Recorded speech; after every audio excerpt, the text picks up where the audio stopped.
Hashtag yes, 2 of everything. Thank you. So when it comes to my projects, they do get a little bit unique.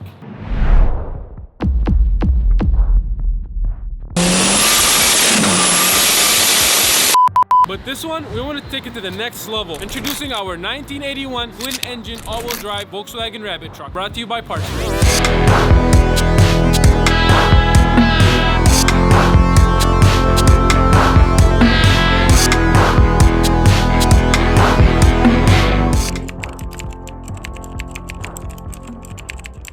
Okay guys, so behind me is the new HAMDYNAMICS project. So probably by the title or thumbnail, you guys already know what we're doing, but quick overview. So you guys can see, bed is pretty empty right now, but soon we'll have another 1.6 diesel in here. We're not replacing it, I said another, so we are putting one in here and we're keeping the front one.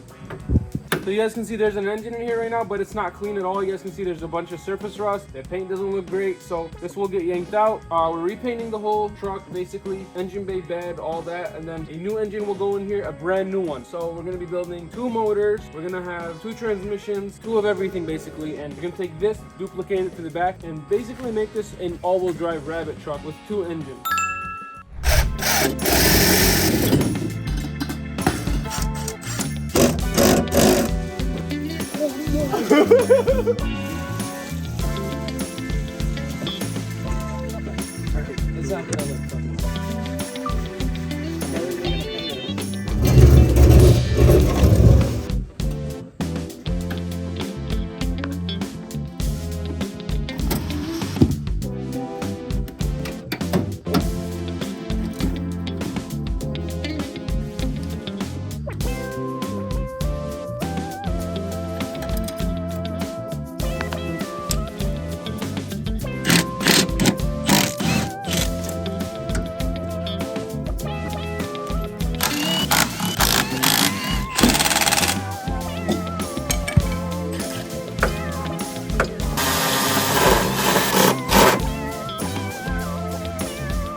Somehow we have to lift it back. Oh, Can you pick it up? oh Lord. Holy so scary.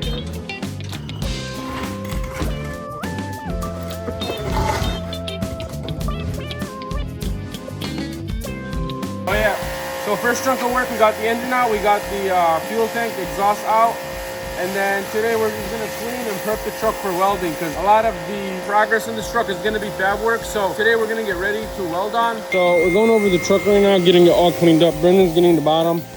I'm getting the engine bay. So these come waxed, but you guys can see a bunch of dirt. So to get all that cleaned up, and then I think I'm gonna film some of it, but it's just cleaning, so nothing crazy to film. But it's very important because we can't start working on it unless this thing is really clean. Okay guys, so we're not having any luck wiping this off with the brush. So you see some of it's coming out, but then there's spots like that not coming out. We're gonna go get oven cleaner because we heard that works really well. So we're gonna go get oven cleaner, come back, spray everywhere, and then see how it goes. And Brandon's cleaning the subframe right now. He just went over the whole bottom, cleaning up nice. We just gotta get it ready to weld, and that'll be happening tomorrow. Okay guys, so we just made it tomorrow. We're looking for the, what is it called? Yeah, so we're looking for Easy Off and also grabbing some food, and then we're gonna head back. Yep. Is it? Yeah, look at this. Okay guys, so we're back with the degreaser and brush. Spraying some.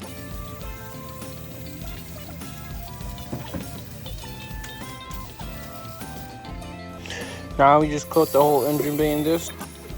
And then we get to rinse it, hopefully, and it comes off.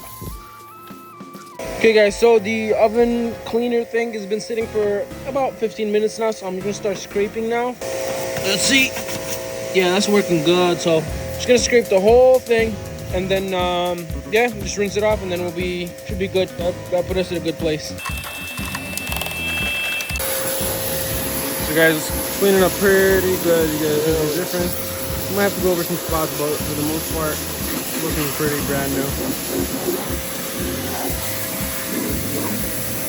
Okay guys, so we got the truck to a pretty good point for now. We got it engine removed, gas tank removed, bunch of stuff removed. So it's just a bare shell. Well, not bare shell, but you know, it's just ready to be worked on. So engine bay turned out a lot cleaner now. It's not like perfect, but it's where we want it to be. Plus, we're not working on the engine bay because you guys can see some yellow spots right here. That's from the wax that the Volkswagen company puts on these when they were made, and it's to protect the paint. But we're not touching the engine bay for now because we're gonna mainly work on the rear. But we go to the rear. So the interior looks pretty decent. We need some 3D printed stuff right here. Fix the top part, but as far as everything else, it's pretty clean. So there's not much there. And then here's the main part. So we got this clean enough for now. Once we get to welding, we're gonna grind off all the spots we're gonna weld. We don't wanna do that yet because they're just gonna get surface rust. So this will have a rubber cage all around to kind of strengthen it. And then besides that, we're also gonna brace the bottom. So the bottom turned out pretty clean. It's ready to weld on. So tomorrow we grab a bunch of metal. Then we're gonna start kind of lining up the subframe, which we also clean right here. We might spray this with some paint just to get it all black. But yeah, tomorrow we'll start mocking this up. Hopefully figure out the mounting points for it. And then after this, we just mount suspension and then start working on making the strut towers in the rear because we're gonna run part struts in the back like I mentioned before. Oh shit! Man, this is so exciting. We're going to Parts Place right now. I just woke up, go straight to Parts Place to grab all the parts for free. Maggie fully sponsored this build. She's giving us all the parts. She's giving us a budget for some fab work and stuff and our time. So please go show Parts Place some love. I'll have it in the description. I'll have their handle right here somewhere. Go follow them. Even if you don't have any Volkswagen parts that you need, just go follow them. Show them we appreciate their help.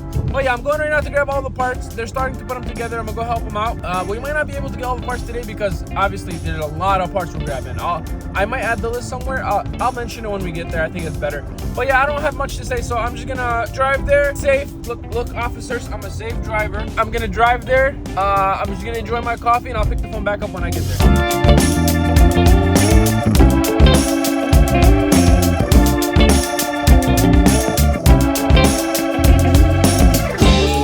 To Parts Place. Brendan is talking to the Parts Place guys. You guys, they literally have everything. This is like Volkswagen heaven. But they're getting our parts sorted. Let me show you guys real quick. But we're just discussing what part combinations we want to use, and then we'll go over it more in detail once we get back to the house. But let me show you guys real quick. So we're gonna start laying them down, kind of build the car right here, and just see where everything is and what we're missing. It seems like we have everything for the most part, but still looking. If they're the same, then we could definitely make that work with the Mark II.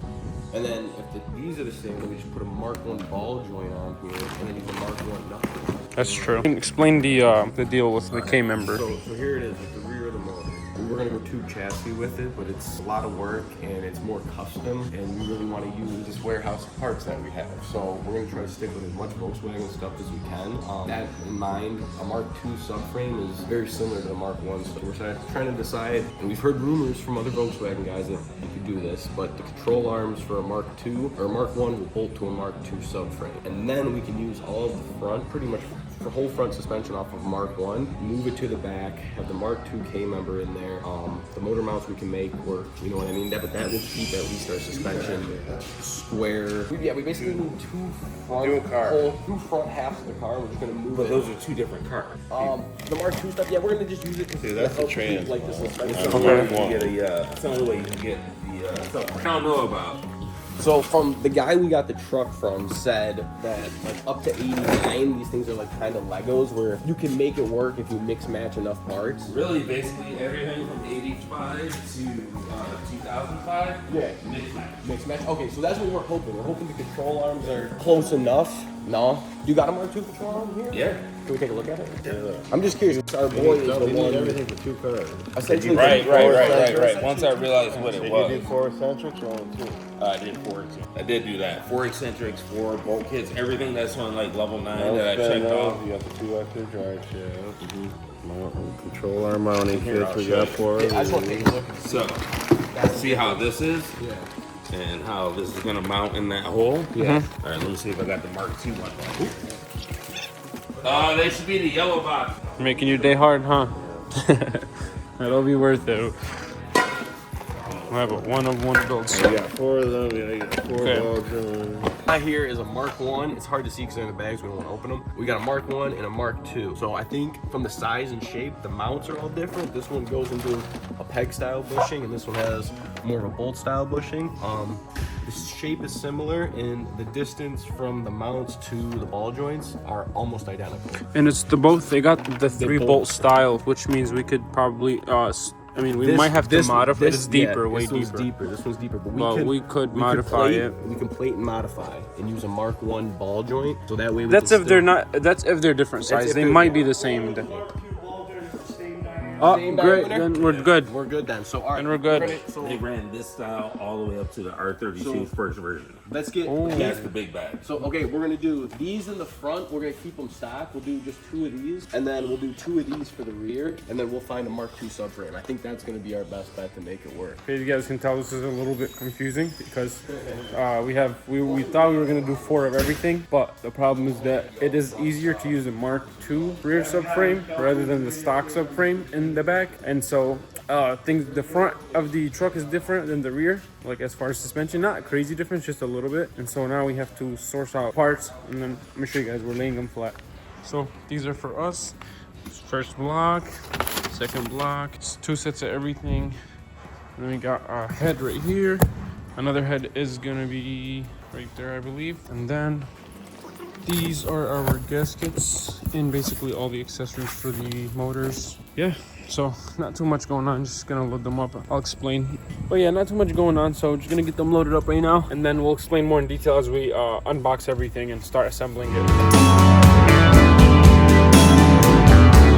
Okay, yeah, so 2 cranks, 2 blocks, 2 heads, 2 of everything. Everything is loaded. Now I'm gonna drive back. I got like a long drive back, like 30 minutes, but it's gonna be an hour because of traffic. I'm gonna drive back to the truck, rip the whole rear end out, start kind of making a table where we can put the motors together, and then we go on from there. 1 eternity later. Okay guys, so I just made it to Elro. I had to rush in here, but this is the tubing we're getting. This should cover pretty much the whole rear cage, and then I got a bunch of 1/8" flat, like just sheet of metal. That's gonna be for the that's what we're gonna weld to the chassis, and then we're gonna weld off of that because the chassis is very thin. So let me get all that situated and try to fit in the car. Those are gonna be cut in half, which is gonna be 12-foot sections. So fitting is gonna be interesting, but I'm gonna figure it out. I always do. Getting the pipe cut in half right now, and you guys can see. That's 1 section. How the hell am I gonna get it in the car? I have no idea. We're about to find out. Yeah, that's not gonna fit. We'll see. All right. That's okay. Perfect. Okay, not bad, not bad. I was expecting it worse. Let's go. I was expecting it to be longer, but it should be good. I just made it to the house. Okay. Just finally got here. It's been a long drive, probably like 2 hours or 3 hours driving back and forth, but we made it. I have all the metal. Now we're gonna pull it out. Hey, what's that shop nearby?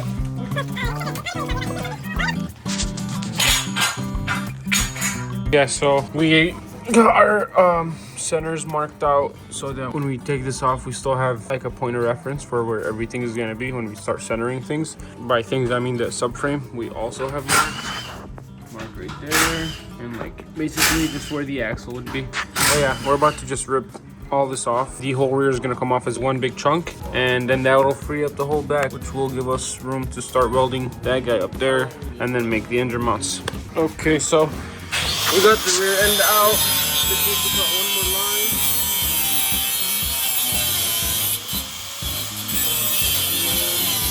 To be able to just pull it out. So we got the rear end basically. That's a simple ass rear end. Cool. So now we have just basically a box to work with. Gonna clear all these little brackets out and then start welding. Okay guys, so that wraps it up for our first video. We are actually a little bit further in progress than what we showed, and you guys can see that on Instagram. Instagram is where I post a little bit ahead of YouTube. So go check out my Instagram, and most importantly, go check out Parts Place Instagram. I will have it linked in the bio or in the description. Go give them a follow, please. Even if you don't need Volkswagen parts, go give them a follow, because look how much love they're showing us. They're supporting the channel, and they took a big risk with working with me as a smaller creator. Also, I'm sure you guys are seeing the Festiva. No, that Festiva is not done yet. We have a lot of work to do. The issue is it actually has too much power for the chassis, and this is the issue we're running to. The suspension is designed by having just one control arm and then a coilover. And what's happening is this whole thing is going this way when we do a pull. So we have to run an arm from back here or a traction bar in the front. But yeah.